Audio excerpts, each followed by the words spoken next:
여러분 예수를 믿기 시작하면서 의심을 해본 적이 있으십니까? 아마 대부분 있지 않으십니까? 나는 정말로 제대로 된 길을 가고 있는가? 정말 천국이 있어? 예수님이 진짜일까? 하나님은 살아계실까? 이런 의심이 들지 않습니까? 성경이 말하고 있는 건 정말일까? 내가 괜히 엉뚱한 이게 쓸데없는 일을 하는 것은 아닌가?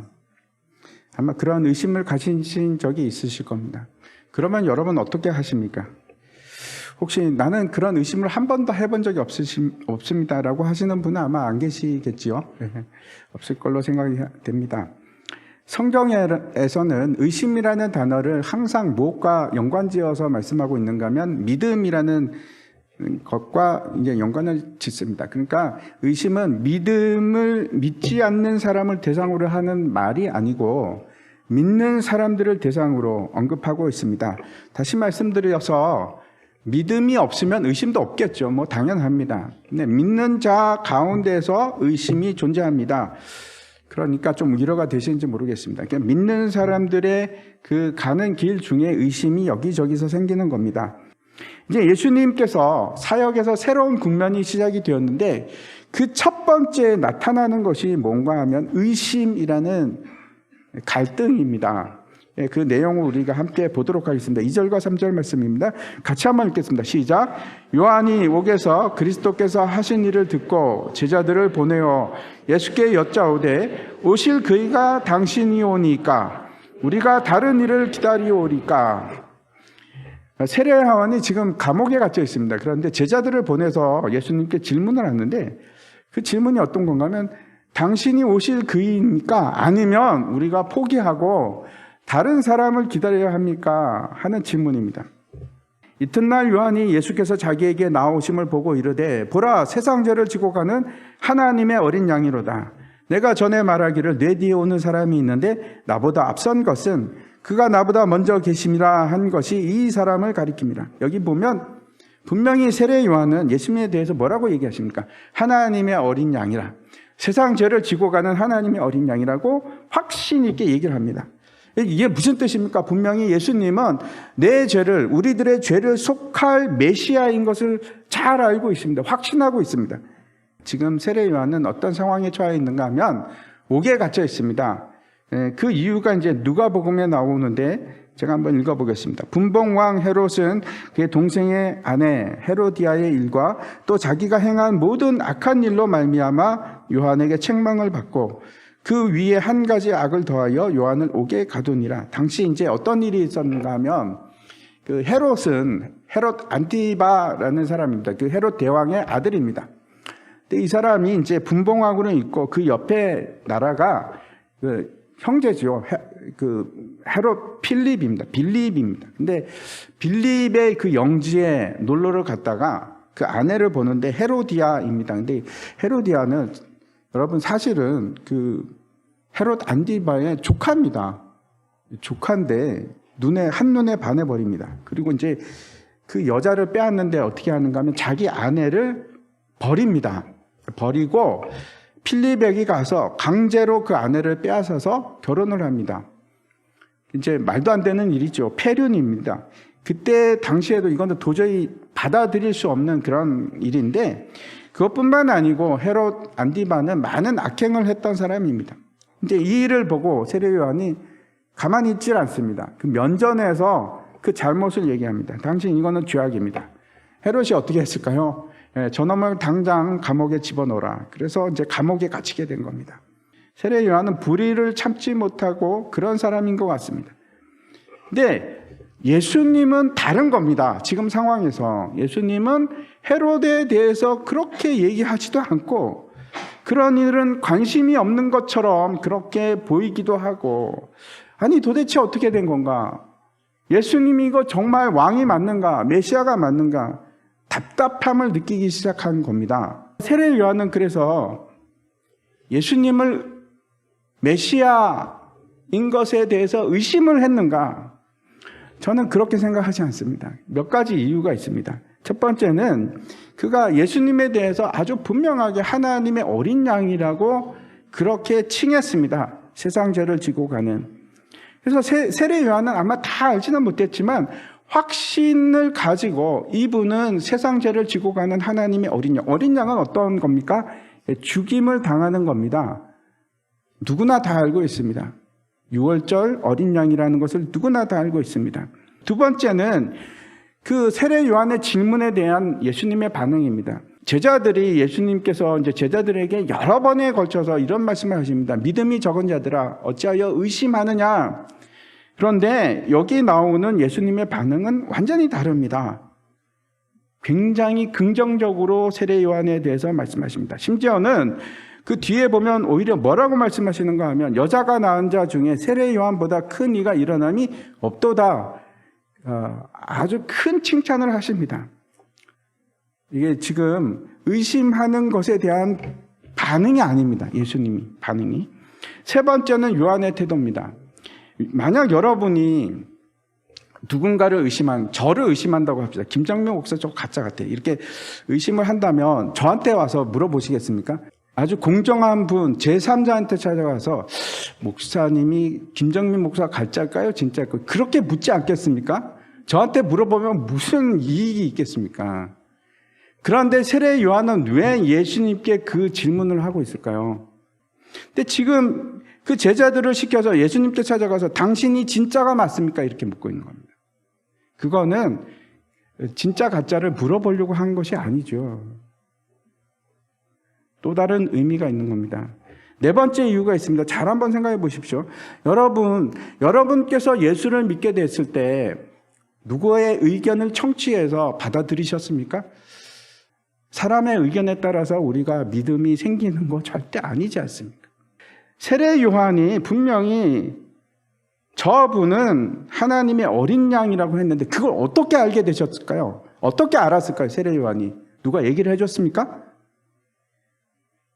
이거는 하나님께서 하셨습니다. 성령 하나님께서 가르쳐 주신 겁니다. 틀림없습니다. 믿음은 하나님의 선물입니다. 지금 세례 요한이 예수님의 의견을 들어보고 진짜다 가짜다 결정 지으려고 하는 것이 아니죠. 아닙니다. 그런 의견이 아닙니다. 그럼 왜 이런 질문을 했을까? 그 제자들 때문입니다. 세례 요한은 복음을 외쳤고 불의에 대해서 헤롯의 불의에 대해서 고발을 합니다. 그리고 지금 옥에 갇혀 있습니다. 하지만 도대체 예수님은 뭐 하는 건가? 예수님은 왜 그렇게 하시지 않으시지? 그가 정말 우리 스승인 세례 요한과 같은 그런 의로운 분이시라면, 그분이 진짜 메시아가 맞다면 뭔가 좀 해야 되지 않겠어? 그분이 뭔가 좀 일을 일으키셔야 되지 않겠어? 아닌 것 같아 라는 의심하고 있는 제자들을 향해서 어떻게 하는가 하면 너희들이 예수님을 만나봐라. 예수님께로 가라. 라고 지금 얘기하고 있는 겁니다. 그에 대해서 예수님께서 뭐라고 대답을 하십니까? 5절 말씀 보겠습니다. 맹인이 보며 못 걷는 사람이 걸으며 나병 환자가 깨끗함을 받으며 못 듣는 자가 들으며 죽은 자가 살아나며 가난한 자에게 복음이 전파된다 하라. 이 말씀은 이사야서에 나오는 말씀입니다. 메시아가 이 땅에 오셔서 반드시 행하는 일입니다. 그게 이사야서에 기록이 되어 있고 예수님께서 이 이사야서의 말씀을 인용합니다. 무슨 뜻입니까? 그 자가 바로 나다. 내가 바로 메시아다 하는 것을 말씀을 통해서 얘기하신 겁니다. 다시 돌아가서 그러면 세례 요한의 제자들은 왜 의심을 할까요? 우리들은 왜 의심을 합니까? 첫 번째, 우리가 의심하는 이유는 상황 때문에 그렇습니다. 왜 세례 요한은 지금 옥에 갇혀 있어야만 합니까? 메시아가 바로 옆에 계신데. 하나님 그냥 방관하신 건가? 진짜 존재하는 것이 맞는가? 힘들고 어려운 상황이 우리가 감당할 수 없는 상황을 맞닥뜨리게 되면 우리가 의심할 수 있습니다. 내 안에 거하라. 나도 너희 안에 거하리라. 가지가 포도나무에 붙어 있지 아니하면 스스로 열매를 맺을 수 없음 같이 너희도 내 안에 있지 아니하면 그러하리라. 우리가 예수 그리스도에게 붙어 있지 않으면 열매는 사라질 뿐만 아니고 떨어져 있으면 어떻게 됩니까? 우리에게 생명이 공급되지 않고 우리는 점점 메말라 갈 수밖에 없습니다. 비틀어지고 의심할 수밖에 없습니다. 우리가 의심에서 벗어날 수 있는 가장 확실한 방법은 지속적으로 그 안에 거하고 지속적으로 그에게 붙어 있는 겁니다. 여러분 속에서 말씀이 계속 공급이 돼야 되고, 여러분 매일매일 성경을 묵상하십시오. 성경을 보십시오. 그게 유일한 여러분에게 공급되는 생명입니다. 생명. 말씀이 생명이 되어서 이 땅에 오신 분이 예수 그리스도. 그분을 공급받으십시오. 말씀 그 자체가 여러분 잘 아시지 않습니까? 말씀이 곧 예수 그리스도입니다. 그에게만 생명이 있습니다. 우리가 두 번째 의심하는 이유는 우리가 세상의 영향을 받기 때문에 그렇습니다. 살아가는 동안에 지속적으로 세상으로부터 영향을 받습니다. 당시 세상 사람들이 생각했던 메시아는 어떤 것이었가 하면 로마를 제압하고 압도하고 나라를 찾고 다시 일으켜 세울 그런 왕이었습니다. 그 왕을 찾고 있었습니다. 그런데 예수님은 그런 것에 관심이 없었습니다. 그렇지 않았습니다. 그런 일에 있어서는 예수님은 오히려 무능력한 사람처럼 보였습니다. 성경은 뭐라고 얘기하는가 하면 세상은 결코 그리스도를 알지도 못하고 하나님을 알지도 못한다고 얘기하고, 성경은 육에 속한 사람은 하나님의 일을 깨닫지 못한다고 그렇게 말씀하고 있습니다. 우리가 느끼는 거, 우리가 의식하는 거, 그건 중요하지 않습니다. 진짜 중요한 게 뭡니까? 우리의 감각과 우리의 느낌과 우리의 지식을 믿는 것이 아니고 우리가 믿는 바가 있습니다. 뭡니까? 성경 말씀입니다. 유일한 겁니다. 우리가 믿을 수 있는 유일한 것입니다. 두 번째도 마찬가지입니다. 여러분, 의심이 날 때 다시 돌아가야 할 것이 있습니다. 성경입니다. 성경 말씀. 말씀에 눈이 고정되시기 바랍니다. 우리가 세상에 눈을 고정하면 세상 것이 압도하기 시작하고, 우리의 눈이 하나님의 말씀에 고정되기 시작하면 말씀이 세상을 압도하기 시작합니다. 세 번째, 우리가 의심하는 이유가 있습니다. 그 이유는 뭔가 하면 우리가 성경을 알지 못하기 때문에 그렇습니다. 오늘 말씀이 그렇습니다. 믿음은 여러분 그 대상이 있습니다. 늘 제가 말씀드리죠. 우리 믿음의 대상이 어떤 겁니까? 성경 말씀입니다. 성경이 하나님이 계신다고 하기 때문에 하나님을 믿는 것이고, 성경이 예수 그리스도에 대해서 말씀하고 있기 때문에 성경이 말하는 예수 그리스도를 우리는 믿는 겁니다. 성경이 하나님께서 천지를 창조했다고 하니까 그래서 우리는 말씀대로 믿는 겁니다. 성경이 우리의 기준입니다. 근데 여기 오늘 말씀을 보면 세례 요한의 제자들은 성경을 잘 알지 못했습니다. 성경은 너무나 명확하게 메시아가 누구인지를 지적하고 있는데 어떻습니까? 맹인이 보며 못 걷는 사람이 걸으며 나병 환자가 깨끗함을 받으며 못 듣는 자가 들으며 죽은 자가 살아나며 가난한 자에게 복음을 전파하는 그분이 메시아인데 그걸 모르고 있는 겁니다. 믿음은 말씀으로부터 납니다. 누가복음에 보면 엠마오로 가는 두 제자 얘기가 나오지 않습니까? 그 제자들이 지치고 실망하고 낙담하고 이제 모든 것을 포기하고 의심 가운데 다시 고향으로 엠마오로 가고 있었습니다. 근데 그때 예수님께서 그 길에 함께 가시기 시작합니다. 부활하신 예수님께서. 그리고 그들에게 어떤 일을 하셨습니까? 이에 모세와 모든 선지자의 글로 시작하여 모든 성경에 쓴 바 자기에 관한 것을 자세히 설명하시니라. 성경을 이해하고 하나님에 관한 지식을 우리가 알아갈 때 그때 우리가 의심에서 벗어나기 시작합니다. 누구든지 나로 말미암아 실족하지 아니하는 자는 복이 있도다 하시니라. 사람들이 기대했던 것은 병만 고치는 그런 메시아가 아니고 나에게 부요함을 주고 나의 왕이 돼서 부강하고 강력한 나라를 일으킬 그런 메시아를 기대했습니다.